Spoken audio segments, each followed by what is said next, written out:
நம்மளுடைய வேட்பாளர்கள் எல்லாருமே ரொம்ப சாதாரணமான குடும்பத்திலிருந்து வந்திருக்கிறாங்க. அவங்க பின்னாடி பெரிய பேக்ரவுண்ட்லாம் இல்லை அப்படி இப்படின்னு சொல்லுவாங்க. நான் அவங்க எல்லாருக்கும் ஒன்று சொல்கிறேன், ஒரு எம்எல்ஏனா எப்படி இருக்கணும்னு நான் சொல்கிறேன். ஒரு எம்எல்ஏன்றது சும்மா அனுபவத்தை வச்சுக்கிட்டு கொள்ளை அடிக்கிறவங்களாலாம் இருக்கக்கூடாது. சும்மா அனுபவத்தை வச்சுக்கிட்டு சட்ட விரோதமா கல்குவாரியில ஈடுபடுறவங்களாலாம் இருக்கக்கூடாது. சும்மா அனுபவத்தை வச்சுக்கிட்டு கேள்வி கேட்கிற பிரஸ் ரிப்போர்ட்டர்ஸா தாறுமாறா தாக்குறவங்களாலாம் இருக்கக்கூடாது. இன்னும் ஓப்பனா சொல்லணும்னா, இந்த திமுகவில் இருந்து வந்த ஒரு எம்எல்ஏ மேல கொள்ளையடிச்ச கேஸ் இருக்குது, போதைப் பொருள் கடத்தல் கேஸ் இருக்குது, திருட்டு கேஸ்லாம் இருக்குது. திருட்டு கேஸ்லாம் ஜெயிலுக்கு போயிட்டு வந்தவர் ஒருத்தர் இருக்கிறார். நீங்க கூட யோசிக்கலாம் அவர் யாரு அப்படின்னு. நீங்க யோசிக்கலாம் அந்த எம்எல்ஏ யாருன்னு உங்களுக்கு யோசிக்க தோணும். இன்னொரு க்ளூ வேணா நான் தரேன். அந்த திருட்டு கேஸ்ல உள்ள போயிட்டு வந்தவரை யாருக்கு எதிராக இந்த திமுக தேர்தலில் நிக்க வச்சாங்க தெரியுமா? இன்னைக்கு அவங்க கூட்டணியிலேயே மூச்சுக்கு 300 தடவை முட்டு கொடுக்கிற ஒரு மிகப்பெரிய ஒரு தலைவருக்கு எதிராக. அந்த தலைவரை தோக்கடிக்கணும்னு தான் 1996 அவருக்கு ஆப்போசிட்டா இந்த எம்எல்ஏவை நிக்க வச்சாங்க. மரியாதை நிமித்தமா அந்த தலைவர் பேருங்க நான் சொல்ல வேணாம்னு நினைக்கிறேன். ஸோ இப்படியெல்லாம் இருக்கிறாங்க எம்எல்ஏஸ், நான் லிஸ்ட் போட்டு சொன்ன மாதிரி. ஆனா எம்எல்ஏஸ்னா சும்மா இல்லை, ஒரு தொகுதிக்கான அந்த மக்களுக்கான எல்லை காப்பாளர்கள். அப்படி இருக்கணும். களத்துல மக்களோட மக்களா நிக்கிற மாதிரி ஆளுங்களை தான் நான் செலக்ட் பண்ணியிருக்கிறேன். நான் எல்லா இடத்துலையும் எல்லா நேரத்திலையும் ஒரே நேரத்தில் நான் போய் நிற்க முடியாது இல்லையா? அதனால என் சார்பா என்னோட பிரதிநிதிகளா நானே பார்த்து என்னுடைய வேட்பாளர்களை செலக்ட் பண்ணியிருக்கிறேன். நம்மளுடைய அக்கா, நம்மளுடைய தங்கை, நம்மளுடைய அண்ணா, தம்பி அப்படின்னு சொல்லி நம்மளுடைய வேட்பாளர்களை செலக்ட் பண்ணி இன்னைக்கு உங்க முன்னாடி நான் ஒப்படைக்கிறேன். மக்களே, அவங்கள எம்எல்ஏ ஆக்க வேண்டியது உங்களுடைய பொறுப்பு.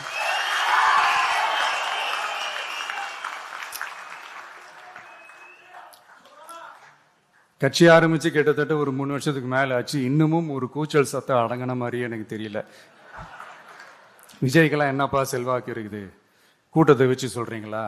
அதெல்லாம் வேடிக்கை பார்க்க வர்ற கூட்டம்ப்பா. கூட்டம் வந்துட்டா உடனே ஒரு பெரிய ஆளா? கூட்டம் ஓட்டா மாறிடுமா, ஓட்டு சீட்டா மாறிடுமா? அதெல்லாம் எப்படி மாறும்? அதெல்லாம் மாறாது. இப்படி வன்மத்துல கேள்வி கேட்கிறவங்களுக்கு நான் ஒன்னே ஒன்று சொல்றேன்.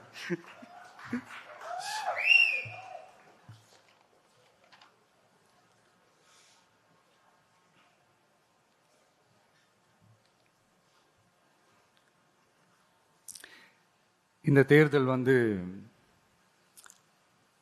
எல்லாரும் சொல்ற மாதிரி தேர்தல்லாம் கிடையாது. இது இருமுனை போட்டி மட்டும்தான். மக்கள் கூட்டணியான நமக்கும் ஸ்டாலின் சார் கூட்டணிக்கும் மட்டும்தான் இந்த தேர்தல்.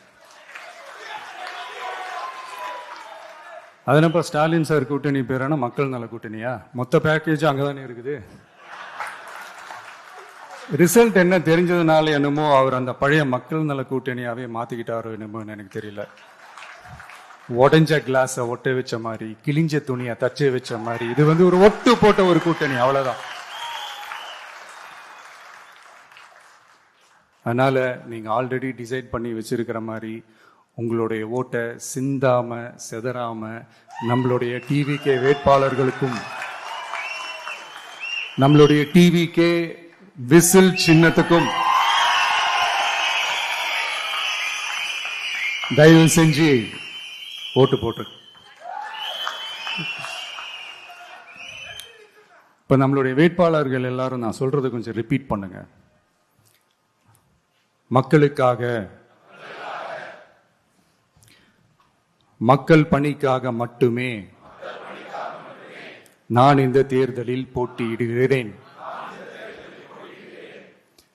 நான் ஜெயிச்சு வந்த பிறகு மக்கள் பணத்தில் ஒரு பைசா கூட தொடமாட்டேன்.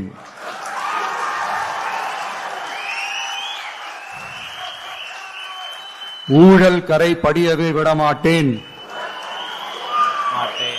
பெண்கள் பாதுகாப்பை உறுதிப்படுத்துவேன். போதையில்லா தமிழகத்தை உருவாக்குவேன். போதையில்லா தமிழகத்தை உருவாக்குவேன். சட்டம் ஒழுங்கை சரி செய்ய துணை நிற்பேன். சட்டம் ஒழுங்கை சரி செய்ய துணை நிற்பேன். ஒரு நாளும் மக்கள் விரோத செயலில் ஈடுபட மாட்டேன். மக்கள் விரோத செயலில் ஈடுபட மாட்டேன். இது சத்தியம். இது சத்தியம். தேங்க்யூ. மக்களே, இது உறுதிமொழியெல்லாம் கிடையாது, இது உத்தரவாதம்.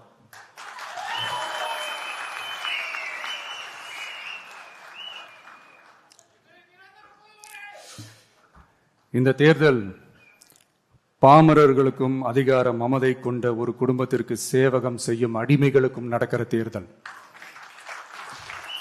ஏழைகளுக்கும் ஏமாற்று பேர்வழிகளுக்கும் நடக்கிற தேர்தல். உழைக்கிற மக்களுக்கும் உழைப்பை சுரண்டவங்களுக்கும் நடக்கிற தேர்தல். நல்லவங்களுக்கும் நாட்டை நாசப்படுத்துறவங்களுக்கும் நடக்கிற தேர்தல். மக்கள் பணத்தை சுரண்டும் ஊழல் லஞ்சத்தை ஒழிக்க வந்தவங்களுக்கும் ஊழல்லையே ஊறி போனவங்களுக்கும் நடக்கிற தேர்தல். மக்கள் சக்திக்கும் மக்கள் விரோத சக்திக்கும் நடக்கிற தேர்தல். சுருக்கமா சொல்லணும்னா டிவிகேவுக்கும் டிஎம்கேவுக்கும் நடக்கிற தேர்தல். இந்த விஜய்க்கும் ஸ்டாலின் சாருக்கும் நடக்கிற ஆரோக்கியமான ஜனநாயக போட்டிக்கான ஒரு தேர்தல். இப்படி இந்த தேர்தல் இருக்கிறதுனால நம்ம கட்சி வேட்பாளர்களை தமிழ்நாட்டோட ஒவ்வொரு சாமானிய குடும்பத்து தோழர்களா இருக்கிற மாதிரி தான் நான் செலக்ட் பண்ணியிருக்கிறேன். நம்ம வேட்பாளர்களுக்கு ஓட்டு போடுறது நமக்கு நாமே ஓட்டு போடுற மாதிரி, உங்களுக்கு நீங்களே ஓட்டு போட்டுக்கிற மாதிரி. மன்னராட்சி கிட்ட இருந்து மக்களாட்சி மீட்கிறதுக்கு ஓட்டு போடுற மாதிரி. நான் வேற, நம்ம வேட்பாளர்கள் வேறெல்லாம் இல்லை. நான் எப்படி உங்க வீட்டில் உங்க குடும்பத்தில் ஒருத்தனோ அதே மாதிரி தான் நம்ம வேட்பாளர்களும் உங்க குடும்பத்தில் இருக்கிற ஒருத்தர். அதனால நம்ம வேட்பாளர்களை எம்எல்ஏ ஆக்குறது உங்க ஒவ்வொருத்தர் வீட்லேயும் ஒரு எம்எல்ஏ இருக்கிற மாதிரி. இத இதயத்தில் உங்கள் விஜய் இல்லந்தோறும் நம்ம எம்எல்ஏன்னு கூட சொல்லலாம். உங்க குரலுக்கு ஓடி வர்ற மாதிரி ஆட்களை தான், இன்னும் சொன்னா உங்க குரல் கேட்கறதுக்கு முன்னாடியே உங்க மனசை புரிஞ்சுக்கிட்டு ஓடி வந்து உங்க தேவைகளை தீர்க்கிற மாதிரி ஆளுங்களை தான் நான் செலக்ட் பண்ணியிருக்கிறேன். உங்களை நம்பி எல்லாத்தையும் விட்டுட்டு நான் எப்படி வந்தேனோ அப்படித்தான் உங்களை நம்பி நம்ம வேட்பாளர்களையும் ஒப்படைக்கிறேன். தமிழ்நாட்டில் இருக்கிற 234 தொகுதியிலையும் நம்ம வேட்பாளர்கள் தான் எம்எல்ஏ ஆனாங்கன்ற செய்தி மே 4ஆம் தேதி உலக சாதனை செய்தியா இருக்கணும். மக்களே, உங்களை நம்பி அரசியலுக்கு உங்களுக்காக நீதி கேட்க வந்த உங்க விஜய்க்கு இழைக்கப்படுற அநீதிக்கு எதிராக அதிகாரத்தின் துணையோட உங்களுக்கான நமக்கான நீதியை வென்றெடுக்க எங்க எல்லாருக்கும் நம்ம தமிழ்நாட்டோட எதிர்காலத்துக்காக ஒரே ஒரு வாய்ப்பு கொடுங்க.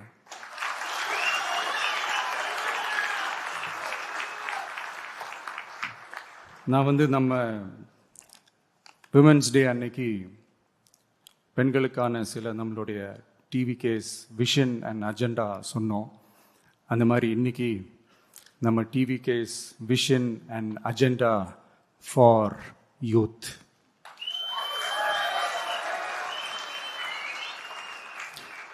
யூத் அவங்களுக்கான தேர்தல் வாக்குறுதிகள்னு சொல்லக்கூடாது, நம்ம டிவிகேவோட உத்தரவாதங்கள்னு சொல்லணும். இன்னும் சொல்ல போனா இந்த அண்ணனோட உங்க அண்ணனோட கேரண்டின்னு கூட சொல்லணும். என்னோட தம்பி தங்கைகளே, உங்களுக்காக இந்த அண்ணனோட உத்தரவாதங்களை கொஞ்சம் வாசிக்கலாமா? முதல்ல, போதை பொருள் இல்லாத தமிழ்நாடு.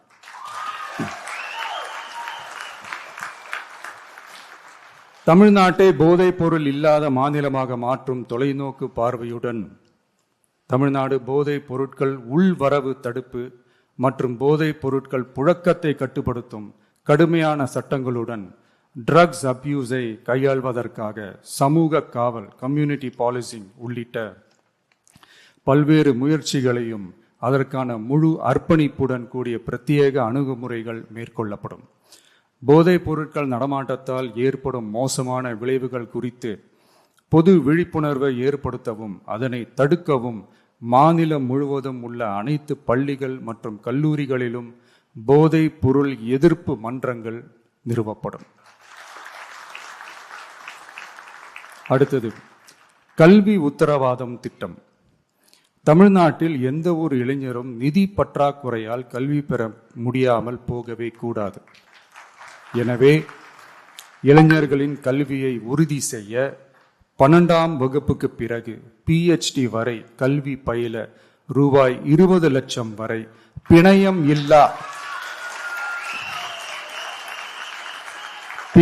இல்லா கொலாட்ரல் ஃப்ரீ லோன் பெறுவதற்கான உத்தரவாதம் வழங்கப்படும். அடுத்தது Tamil Nadu recruitment accountability and transparency act. அரசு வேலை என்பது பல லட்சம் இளைஞர்களின் கனவாக இருக்கும்போது அதில் ஏற்படும் குறைகளை களைய TRATA, அதாவது Tamil Nadu recruitment accountability and transparency act வாயிலாக அனைத்து மாநில அரசு பணியிடங்களுக்கும் ஒரு நிலையான ஆட்சேர்ப்பு கால அட்டவணை உருவாக்கப்படும். காலக்கெடுவிற்கு மேல் எந்த ஒரு தாமதமும் ஏற்படா வண்ணம் TNPSC மற்றும் TRB, TNEB அறிவிப்பு முதல் நியமனம் வரையிலான முழு ஆட்சேர்ப்பு சுழற்சியையும் 365 நாட்களுக்குள் முடிக்க சட்டப்படி கட்டமைக்கப்படும். அடுத்தது வேலைவாய்ப்பு தாமத சூழல் நிதி உதவி. 29 வயதிற்கு மேலும் வேலை வாய்ப்பில் தாமதமாகும் சூழல் உருவானால் மாதந்தோறும் பட்டதாரிகளுக்கு மாதம் 4000 ரூபாயும் மற்றும் டிப்ளமா படித்தவர்களுக்கு மாதம் 2500 ரூபாயும் இளைஞர் நலநிதியாக வழங்கப்படும். இது இளைஞர்களின் வேலை வாய்ப்பை தேட உதவும் ஓர் ஊன்றுகோலாக அமையும். அடுத்தது வெற்றி தொழிற்பயிற்சி உத்தரவாதம். ஆண்டுதோறும் 5 லட்சம் இன்டர்ன்ஷிப் பயிற்சிகளை வழங்க நமது அரசு தனியார் தொழில் நிறுவனங்கள் மற்றும் சிறு குறு மற்றும் நடுத்தர நிறுவனங்களுடன் MSMEs கூட்டாக இணைந்து செயல்படும். அதன்படி பட்டதாரிகளுக்கு மாதம் 10,000-உம் ITI டிப்ளமா படித்தவர்களுக்கு மாதம் 8,000-உம் மாநில அரசே வழங்கும். இது வணிக நிறுவனங்களுக்கான பணியமர்த்தல் செலவை குறைத்து உள்ளூர் ஆட்களை பணியமர்த்த அவர்களை ஊக்குவிப்பதாக அமையும். அடுத்தது வெற்றி தொழில் முனைவோர் திட்டம். நமது இளைஞர்கள் வேலை தேடுபவர்களாக மட்டுமே இருக்கக்கூடாது, அவர்களை வேலை வழங்குபவர்களாகவும் மாற்றுவதே எங்கள் தொலைநோக்கு பார்வை. அதற்கான திட்டமே இந்த வெற்றி தொழில் முனைவோர் திட்டம். நேர்மையான தொழில் முனைவோரை உருவாக்கும் இத்திட்டத்தின் கீழ் ரூபாய் 25 லட்சம் வரை கொலாட்ரல் ஃப்ரீ லோன் பெறுவதற்கான உத்தரவாதம் வழங்கப்படும். நமது ஊரில் நமக்கே வேலை வாய்ப்பு திட்டம். நமது ஊரில் நம்முடையவர்களுக்கே, அதாவது தமிழ்நாட்டை சார்ந்தவர்களுக்கே வேலை வாய்ப்பு என்பதை உறுதி செய்வதே நமது அரசின் நோக்கமாகும். அதற்காகவே தமிழ் எம்ப்ளாய்மெண்ட் கிரெடிட் சிஸ்டம் உருவாக்கப்படும். அதன்படி தனது பணியாளர்களில் 75% தமிழ்நாட்டை சேர்ந்தவர்களாக இருக்கும்படி பார்த்து கொள்ளும் தனியார் நிறுவனங்களுக்கு மாநில GST, SGST மீது 2.5% மானியமும், மின் கட்டணங்கள் மீது 5% மானியமும் மற்றும் அரசு கொள்முதலில் முன்னுரிமை வழங்கப்படும். அடுத்தது இளைஞர்கள் பங்களிப்பில் நமது நல்லாட்சி. ஒவ்வொரு கிராம பஞ்சாயத்து மற்றும் நகர்ப்புற உள்ளாட்சி அமைப்பிலும் முதல்வர் மக்கள் சேவை நண்பர், முதல்வர் மக்கள் சேவை நண்பர் என்ற புதிய பதவி உருவாக்கப்படும். அதன் மூலம் இளைஞர்களுக்கு அவர்களின் வசிப்பிடத்திலேயே 5 லட்சம் வேலை வாய்ப்புகளை உருவாக்கி மக்களுக்கு 100% அரசு சேவைகளை அவர்களின் வீட்டு வாசலிலேயே கிடைக்க வழிவகை செய்யப்படும். நல்லாட்சிக்காக இளைஞர்களுக்கும் தமிழ்நாடு அரசுக்கும் இடையிலான மாநிலத்தின் மிகப்பெரிய கூட்டு இணைப்பாக இது அமையும். இத்திட்டத்தில் பங்காளராக பணியாற்றும் இளைஞருக்கு மாதந்தோறும் 18,000 ரூபாய் ஊதியமாக வழங்கப்படும். அடுத்தது தமிழ்நாடு இளைஞர் ஆலோசனை குழு, Tamil Nadu advisory council, Tamil Nadu youth advisory council. பல்வேறு வளர்ச்சி திட்டங்கள் மற்றும் இளைஞர்களை நேரடியாக பாதிக்கும் விஷயங்கள் குறித்து இளைஞர்கள் தங்கள் கருத்துக்கள், கவலைகள் மற்றும் பரிந்துரைகளை முதலமைச்சர் மற்றும் அரசு அதிகாரிகளிடம் தெரிவிப்பதற்கான ஒரு தளமாக தமிழ்நாடு இளைஞர் ஆலோசனை குழு நிறுவப்படும். இந்த முயற்சியை செயல்படுத்தும் இந்தியாவின் முதல் மாநிலமாக தமிழ்நாடு திகழும். கடைசியாக படைப்பாளி தொழில் முனைவோர் திட்டம், கிரியேட்டர் பிரனியர் திட்டம்.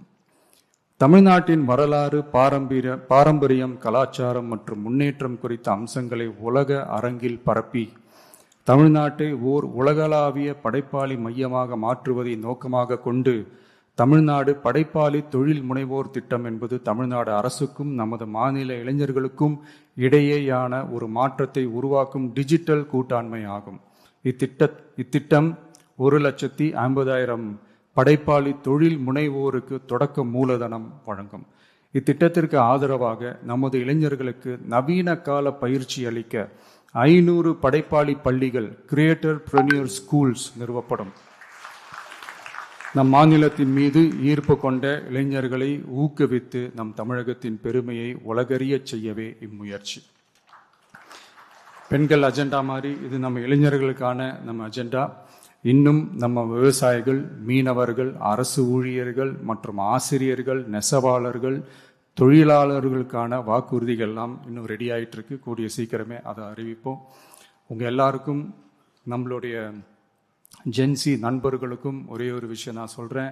ஏப்ரல் 23 சும்மா காலங்காத்தால பக்காவா ரெடி ஆயிட்டு ஓட்டர் ஐடியை கையில் எடுத்துக்கிட்டு ஆளா பூத்துல போய் நின்று விசில் சின்னத்துக்கு நேரா இருக்கிற அந்த பட்டனை ஒரு அழுத்துங்க. உங்க வீட்டுல இருக்கிற ஒவ்வொருத்தரையும் அழைச்சிட்டு போங்க. சப்போஸ் வெளிநாட்டுல இருந்து நீங்க இங்க சென்னையில இருக்கீங்கன்னா, என்னடா இது வீக் டேயா போச்சு, நம்ம வெளி ஊருக்கு போகணுமா, ஓட்டு போடணுமா அப்படின்ட்டு அசால்ட்டா இருந்துடாதீங்க. இப்பவே அட்வான்ஸா உங்களுடைய டிக்கெட்டை புக் பண்ணி வச்சுக்கோங்க. இது ஒரு தலைமுறைக்கான ஒரு தேர்தல், உங்களுக்கான தேர்தல். எவ்வளவு பெரிய வசதியான வாழ்க்கையா இருந்தாலும் எல்லாத்தையும் தூக்கி எரிஞ்சிட்டு உங்களுக்காக மட்டுமே வந்திருக்கிறேன். உங்களுக்காக நன்றி கடன் செலுத்துறதுக்காக மட்டுமே வந்திருக்கிறேன். அத்தனை வழிகளையும் தாங்கிக்கிட்டு உங்களுக்காக மட்டுமே நான் வந்திருக்கிறேன். உங்களுக்கு நன்றி கடன் செலுத்துறதுக்காக மட்டுமே வந்திருக்கிறேன். ஒரு நாளும் பொய் சொல்லி உங்களை நான் ஏமாத்த மாட்டேன். இந்த 4 முனை போட்டி, 40 முனை போட்டின்னு எத்தனை முனை போட்டின்னு எத்தனை உருட்டினாலும் இங்கு 2 முனை போட்டி தான். ஒன்னு டிவிகே, இன்னொன்னு டிஎம்கே. மக்கள் விரோத ஆட்சி நடத்துற ஸ்டாலின் சார் வேணுமா, மக்களை நேசிக்கிற விஜய் வேணுமா? அவ்வளவுதான் இந்த தேர்தலே. அதனால உங்க விஜய்க்கு, உங்க அண்ணனுக்கு, உங்க தம்பிக்கு, உங்க பிள்ளைக்கு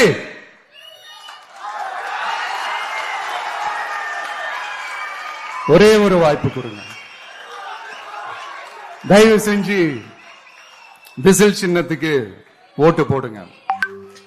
இது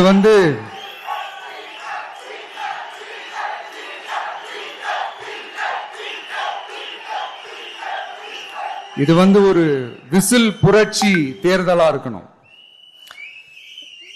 யாரு வேட்பாளரா இருந்தாலும் அந்த வேட்பாளர் வேற, இந்த விஜய் வேற அப்படின்னு நினைச்சிடாதீங்க.